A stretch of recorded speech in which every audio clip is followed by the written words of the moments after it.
Hoje o Manaus 360 veio conversar com a economista Ana Souza. Ela vai falar para a gente sobre uma alternativa aí para a reforma tributária não atingir a Zona Franca ou atingir o mínimo possível.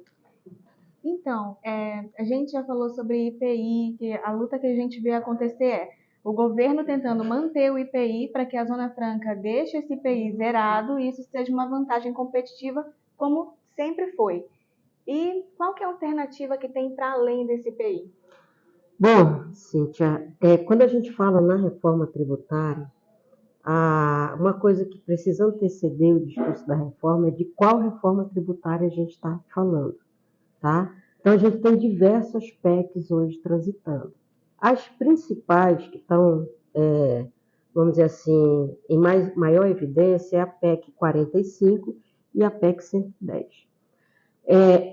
Em resumo, uma vai unificar 5 tributos e a outra vai unificar 9 tributos. E as duas incluem IPI. E as duas incluem o IPI, e o IPI a gente sabe que ele é um dos tributos mais importantes que a Zona Franca tem, porque aqui dentro é zerado e fora do Brasil ele não é zerado.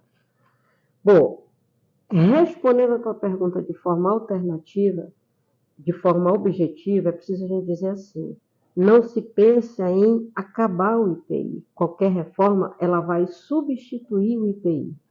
Então, neste processo de substituição, alguma alíquota vai vir para esse novo imposto que vai nascer, só que agregado a outros. Tá? Quando este novo imposto nascer, que ele vai ter um período para esse nascimento, não é a reforma foi aprovada hoje e amanhã está valendo, não. Ela tem período, ela vai ter um período de maturação que, na verdade, a gente vai, durante 5 anos ou 8 anos, dependendo da proposta que vai tramitar, a gente vai ter o sistema tributário atual, vai ter o sistema tributário de transição e vai se preparar para o novo sistema tributário. Vai ser bem legal a coisa aqui, né? Vai ficar, não vai ser bem bacana, vai ser bem divertido, tá? Então, quando a gente fala nesta substituição desse IPI dentro de um novo imposto, essa alíquota ela vai incorporar esse novo imposto. A questão é em que condições ela vai incorporar esse novo imposto. E que segmentos nossos ela vai ter um maior ou um menor impacto. Porque o IPI ele pode ser importante para um determinado segmento, mas não ter o mesmo nível de importância para um outro segmento. Vai depender do segmento, ele vai ter um maior ou menor importância. E qual seria a alternativa para isso? A gente vai precisar identificar para que segmentos é mais interessante algum nível de incentivo, de isenção ou de redução, e para que outros segmentos é mais interessante um eventual crédito financeiro no lugar de uma isenção tributária. Se você me perguntar que segmentos seriam esses, hoje a gente ainda não sabe dar essa resposta, porque isso precisa de um diálogo com as empresas, com os segmentos, com as entidades, com as associações, para a gente poder equacionar esses segmentos e dizer, olha, para produtos tais, o incentivo ele é mais interessante. Para segmentos X, Y, Z, um crédito financeiro é mais importante. E, eventualmente, para outros segmentos, o IPI nem é importante, mas é importante eu mexer no imposto de importação. O imposto de importação ele nem está na PEC 45, nem está na PEC 110. E como ele é um imposto que pode ser mexido por decreto da presidência, eventuais perdas no IPI eu posso compensar pelo imposto de importação. Então, esse mosaico ele precisa ser montado. Não é desesperadora a situação quando a gente fala na reforma tributária, porque é unânime. Precisa fazer a reforma, ponto. Quem está na Zona Franca, quem não está na Zona Franca, sabe que é preciso. O nosso sistema tributário ele é complexo, ele é uma coxa de retalho, ele é oneroso, ele é dispendioso. Então, a gente precisa fazer a reforma. Todo mundo concorda com isso, ponto. A questão é em que condições nós vamos fazer isso e qual o impacto menor. Um fato que é muito positivo, tá?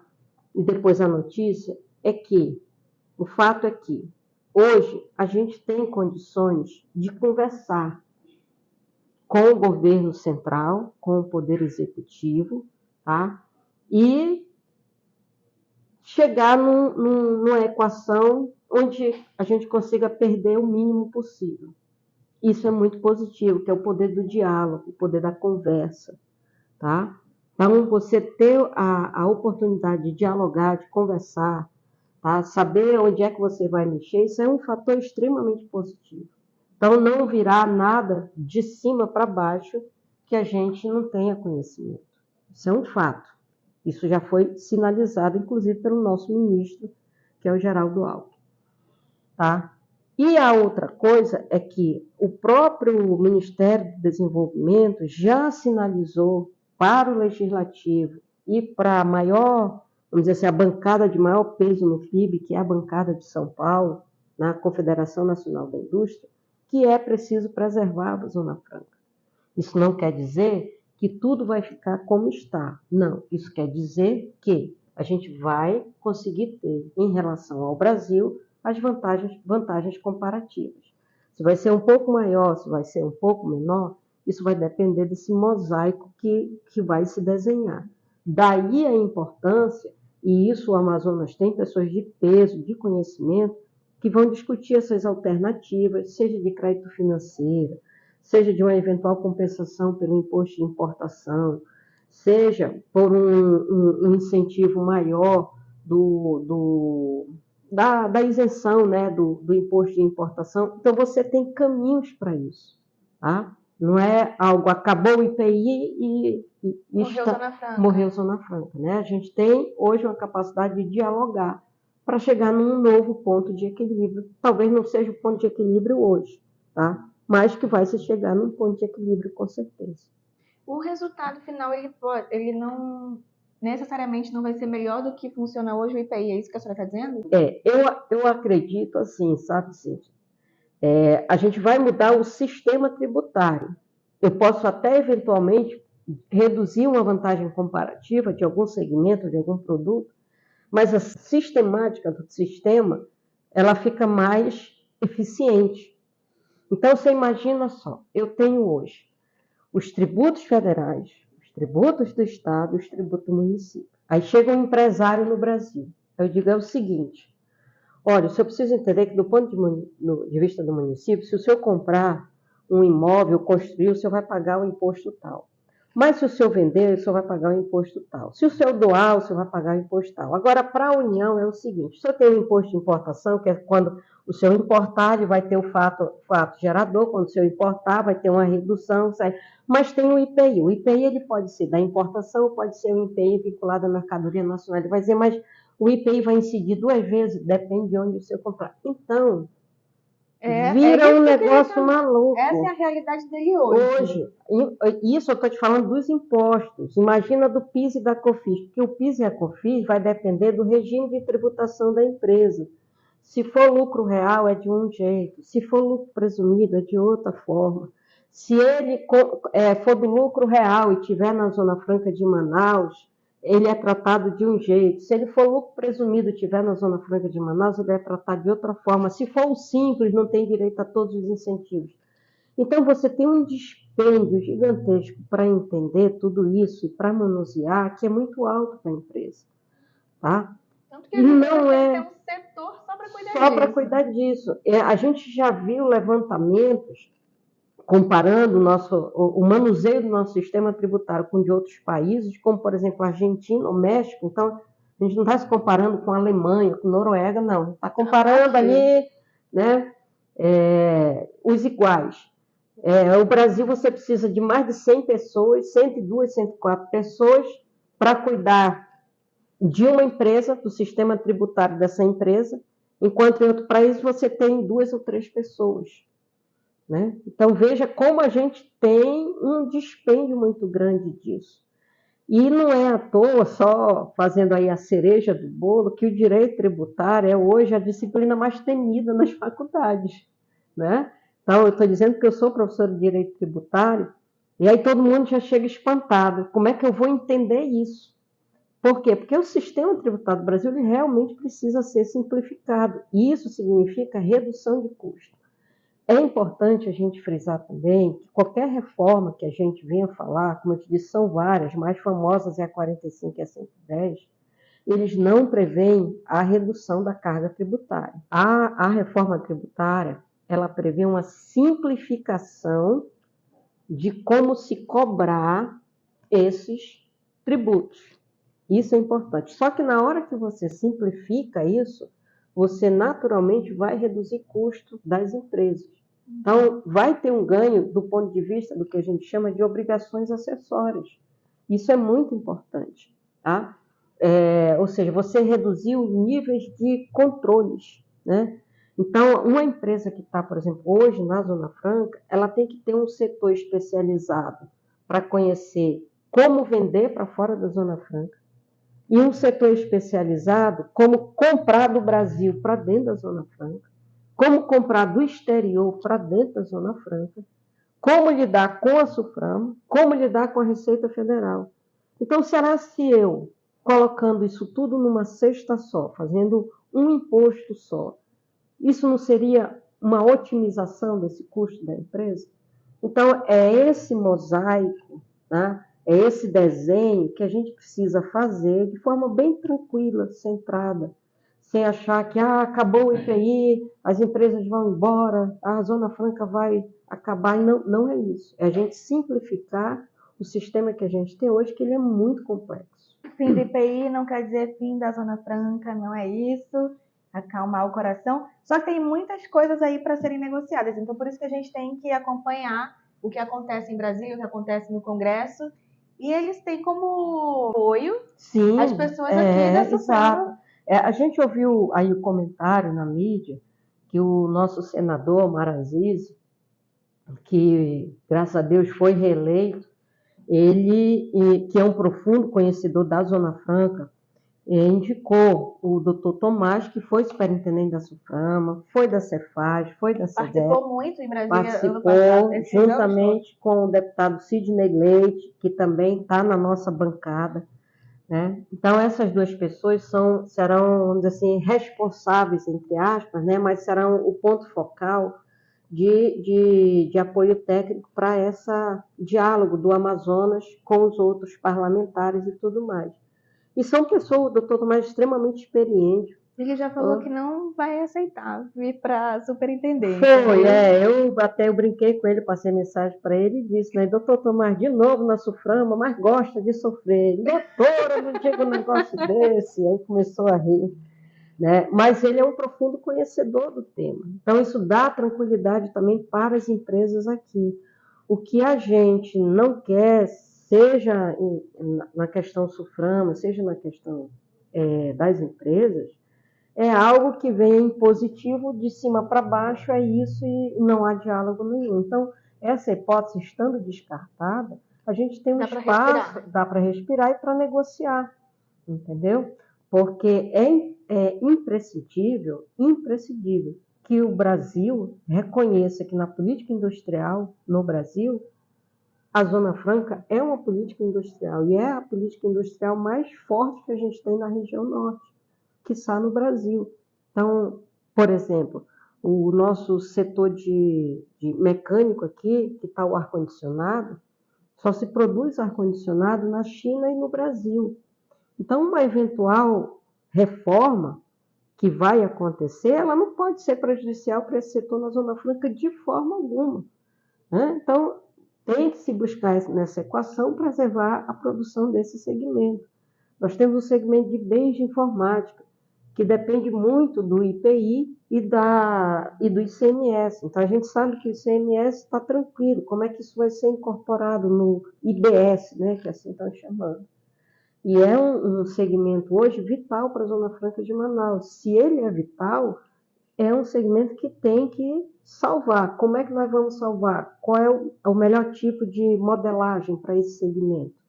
Então, são essas questões de narrativas, de diálogo, que passam a ser construídas com isso. Há algum temor para essa narrativa que se cria também de cuidar da Zona Franca e deixar o Brasil de lado. Porque se a Zona Franca está indo bem, então é porque o Brasil está deixando de arrecadar, já que a Zona Franca precisa ser protegida.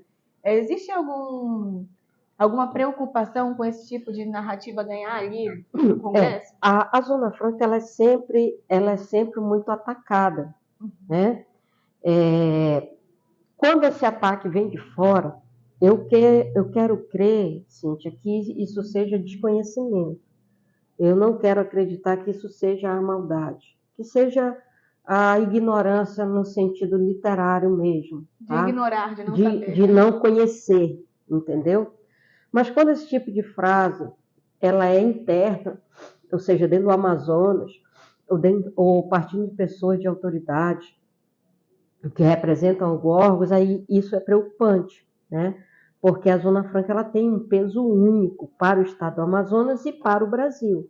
Como eu disse a você, se você atacar o setor mecânico da Zona Franca, você tirar alguma vantagem comparativa, as empresas não vão parar de produzir aqui, vão produzir no interior do Nordeste. Elas vão embora daqui, elas vão para o México, elas vão para o Paraguai, elas vão para o Uruguai.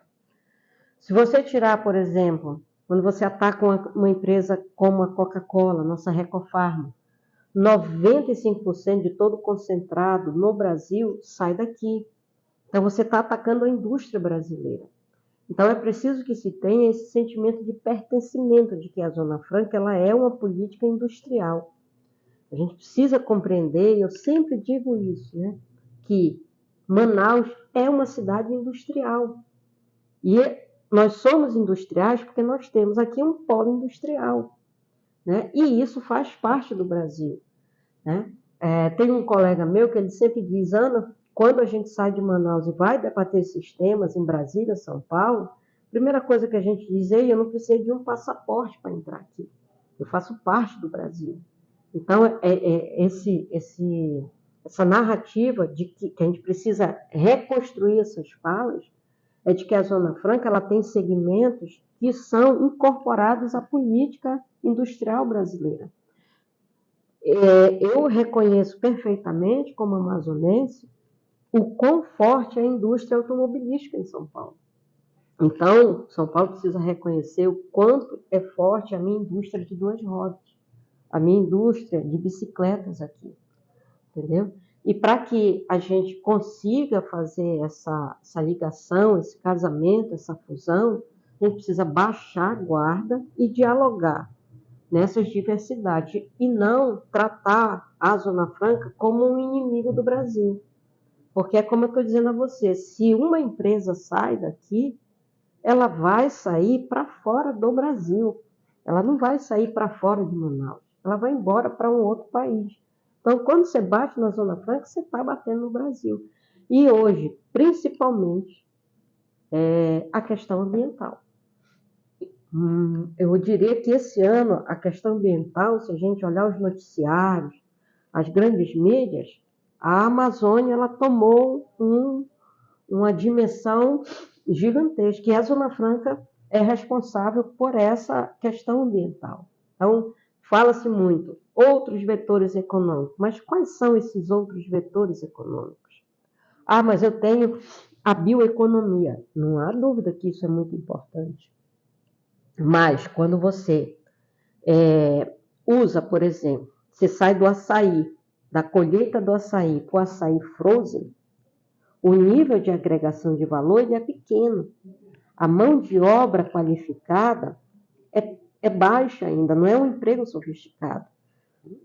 É muito diferente quando eu tenho, por exemplo, um insumo que entra numa empresa de bens de informática e sai, por exemplo, um celular. O nível de agregação de valor e o nível de mão de obra sofisticada num equipamento desse é muito maior, né?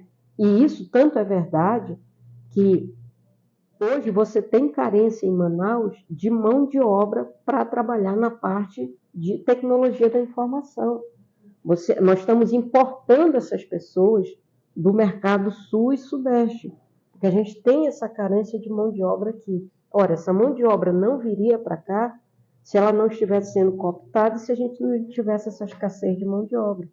Então, isso só ratifica a importância da agregação de valor que a Zona Franca tem, que é o setor secundário. Nenhum outro segmento, nem o segmento primário, nem o terciário, que é o serviço, tem tanta arrecadação e tem mão de obra tão sofisticada como é o setor secundário. Então, a gente precisa internalizar que a Zona Franca ela é parte da política industrial no Brasil. Então é isso, a gente ouviu o economista Ana Souza e agora a gente conhece melhor como funciona aí a reforma tributária e que ela não pode não ser assim tão ruim para a Zona Franca de Manaus. Que essa história do IPI, ele pode ser superado e vir uma nova forma de incentivo.